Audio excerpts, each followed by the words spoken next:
Hello friends, welcome to one style cooking. நாம் இன்றைக்கி பார்க்க போகிற ரெசிபி என்னென்னு பார்த்தீங்கன்னா ரொம்பவே சூப்பரான டேஸ்டான நம்மளோட வெண்டைக்காய் பொரியல் தாங்க. சாம்பார் சாதம், ரசம் சாதம், தயிர் சாதத்தோடு சாப்பிடும்போது அவ்வளோ அட்டகாசமாக இருக்கும். வலுவலுப்பு இல்லாமல் எப்படி ஈஸியாக குயிக்காக நம்ம வெண்டைக்காய் பொரியல் செய்யலாங்கிறத பார்க்கலாம். வாங்க வீடியோக்குள்ளே போகலாம்.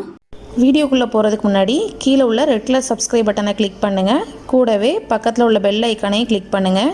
அப்போ தான் நான் போடுற வீடியோ எல்லாமே உடனுக்குடன் உங்களுக்கு தெரிய வரும். வாங்க இப்போ வீடியோக்குள்ளே போகலாம். வெண்டைக்காய் பொரியல் பண்ணுறதுக்கு வெண்டைக்காவை ஃபஸ்ட் நல்லா கழுவிடுங்க.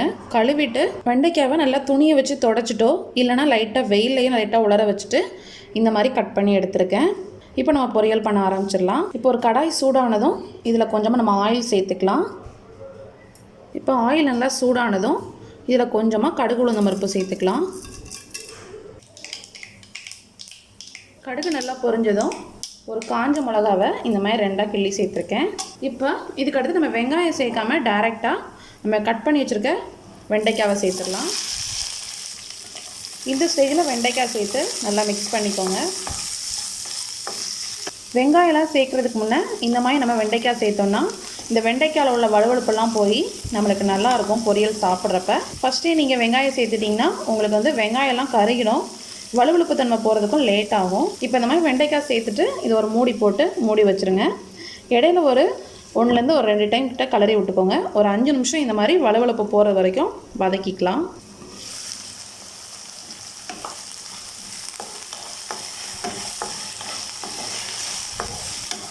இப்போ இதுக்கான மசாலா ரெடி பண்ணுறதுக்கு கொஞ்சமாக ஒரு 2 டீஸ்பூன் போல் தேங்காய் சேர்த்துருக்கேன். ஒரே ஒரு பல் பூண்டு சேர்த்துக்கோங்க. கொஞ்சமாக ஒரு 1/4 டீஸ்பூன் போல் ஜீரகம். காரத்துக்கு ஒரு பச்சை மிளகாவை இந்த மாதிரி கிள்ளி சேர்த்துக்கலாம். உங்களுக்கு காரம் அதிகமாக வேணும்னா நீங்கள் மிளகாத்தூள் சேர்த்துக்கலாம், இல்லைனா கூட ஒரு பச்சை மிளகா கூட சேர்த்துக்கலாம். இது தண்ணி சேர்க்காமல் நல்லா அரைச்சி எடுத்துக்கோங்க ஃபஸ்ட்டு. இப்போ பாருங்கள், வெண்டைக்காயோட வலுவலுப்பெல்லாம் போய் நல்லா உங்களுக்கு வதங்கியிருக்கு பாருங்கள். இந்த மாதிரி நல்லா வதக்கிக்கோங்க. இந்த ஸ்டேஜில் நம்ம வெங்காயம் சேர்த்துடலாம். ஒரு பெரிய வெங்காயத்தை இந்த மாதிரி கட் பண்ணி சேர்த்துருக்கேன். இது கூடவே கொஞ்சம் கருவேப்பிலை சேர்த்துக்கோங்க. அப்புறம் இந்த வெண்டைக்காய் அந்த பொரியலுக்கு தேவையான அளவு உப்பு சேர்த்துக்கலாம். எல்லாம் சேர்த்து நல்லா மிக்ஸ் பண்ணிக்கோங்க. இப்போ இந்த வெங்காயம் மட்டும் லைட்டாக வதங்கினா போதும்.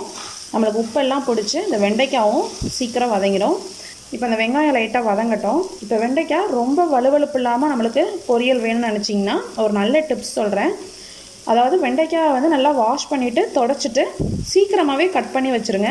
நீங்கள் கட் பண்ணி சன்லைட்டில் வச்சிங்கன்னா உங்களுக்கு ரொம்பவே சூப்பர் ரிசல்ட்டு கிடைக்கும். உங்களுக்கு ரொம்ப வலுவலுப்பே இருக்காது. இல்லை நீங்கள் நார்மலாக வீட்டில் உள்ள டெம்பரேச்சர்லேயே கிச்சனில் கூட நீங்கள் கட் பண்ணி கூட வைக்கலாம். ஒரு 1 ஹவருக்கு முன்னே கட் பண்ணி வச்சிங்கன்னா உங்களுக்கு அந்தளவுக்கு வலுவலுப்பு இருக்காது. கண்டிப்பாக அந்த டிப்ஸ் ட்ரை பண்ணி பாருங்கள். இப்போ வெங்காயம் நல்லா வதங்கி நமக்கு நல்லா இந்த வாசனை நல்லா வருது.